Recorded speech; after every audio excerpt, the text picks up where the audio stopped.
Eighth pay commission. अब 8वें वेतन आयोग के गठन पर मची रार, क्या लोकसभा चुनाव से पहले मिलेगी खुशखबरी।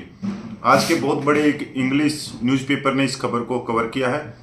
और वैसे भी आप देख रहे हो कि पिछले दिनों से जो भी केंद्रीय कर्मचारियों के संगठन है, जो रेलवे है, बड़े बड़े संगठन है, वो एक तरह से दबाव डालने लग गए हैं सरकार के ऊपर कि 8वें वेतन आयोग के लिए जल्द से जल्द नोटिफिकेशन निकाले। चलो इस पूरी खबर को लेते हैं, बहुत बड़े न्यूज़पेपर में है। और हर वर्ग का अब 8वें वेतन आयोग के ऊपर नजरें बनी हुई है। स्टाफ साइट की राष्ट्रीय प्रसिद्ध JCM के सदस्य और अखिल भारतीय रक्षा कर्मचारी महासंघ AIDEF के महासचिव श्री कुमार का कहना है कि कर्मियों के डीए का आंकड़ा अब 50% हो गया है। अब केंद्र सरकार के समक्ष दमदार तरीके से 8वां वेतन आयोग के गठन का प्रस्ताव रखा जाएगा। केंद्र सरकार ने अपने कर्मियों और पेंशनरों की महंगाई भत्ते और महंगाई राहत में 4% की बढ़ोतरी कर दी है। अब DA/DR की दर 50% पर पहुंच गई। नियम यह है कि DA की दर 50% के पार होते ही कर्मियों के वेतनमान और भत्तों में बदलाव होता है। कर्मियों को अब 8वें वेतन आयोग के गठन का इंतजार है। Confederation of central government employees and workers के महासचिव SB यादव ने पिछले दिनों प्रधानमंत्री मोदी को पत्र लिखकर आग्रह किया था कि मौजूदा परिस्थितियों में बिना किसी विलंब के 8वें वेतन आयोग का गठन किया जाए। Indian railway technical supervisor association IRTCASA ने केंद्रीय वित्त मंत्री निर्मला सीतारमण से आग्रह किया है कि अब केंद्र सरकार को बिना किसी देरी के 8वें वेतन आयोग का गठन करना चाहिए। सरकार नहीं कर रही विचार। संसद के पिछले सत्र के दौरान सरकार ने 8वें वेतन आयोग के गठन को लेकर 2 टूक जवाब दे दिया था। 6 फरवरी को राज्यसभा में सांसद रामनाथ ठाकुर ने 8वें वेतन आयोग के गठन को लेकर सवाल पूछा था। वित्त राज्य मंत्री पंकज चौधरी ने इस सवाल के जवाब में कहा सरकार के पास इस प्रकार का कोई भी प्रस्ताव विचाराधीन नहीं। हालांकि उन्होंने वेतन आयोग के गठन को लेकर 5वीं बड़ी अर्थव्यवस्था और 30 वर्ष से महंगाई का सामना यह तर्क भी दिया है। रामनाथ ठाकुर ने पूछा था सरकार द्वारा 7वें केंद्रीय वेतन आयोग के पैरा 1.22 पर विचार न करने और उसे अनुमोदित नहीं किए जाने के फाइलों में दर्ज कारण क्या है। क्या इस तथ्य के कारण ही सरकार वेतन आयोग संबंधी खर्च वहन करने की स्थिति में नहीं है? क्या इसलिए 8वें केंद्रीय वेतन आयोग के गठन का कोई प्रस्ताव विचाराधीन नहीं है? यदि हाँ तो तत्संबंधी ब्यौरा क्या है और ऐसी स्थिति के क्या कारण है? यदि नहीं तो 5वीं सबसे बड़ी अर्थव्यवस्था द्वारा 8वें केंद्रीय वेतन आयोग का गठन न किए जाने और विगत 30 वर्षों से अब अभूतपूर्व मुद्रास्फीति का सामना कर रही केंद्रीय सरकार के कर्मचारियों के वेतन में संशोधन न किए जाने के क्या कारण है?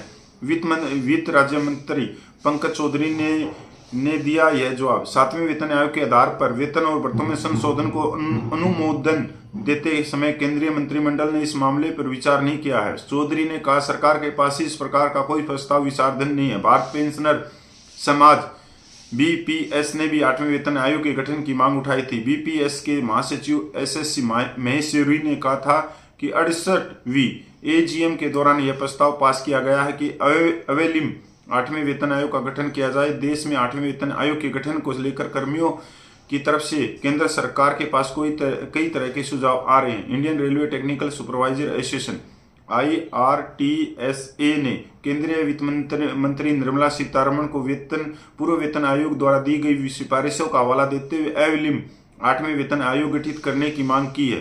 तीसरे, चौथे और 5वें सेंट्रल पे कमीशन CPC ने केंद्र सरकार के कर्मचारियों के वेतन भत्ते और सेवा शर्तों की समय समय पर समीक्षा करने के लिए स्थायी मशीनरी गठित करने की सिफारिश की है। केंद्र सरकार को CPC गठित करने के लिए 10 वर्ष का इंतजार करने की आवश्यकता नहीं है। लंबी अवधि की प्रतीक्षा करने की आवश्यकता नहीं।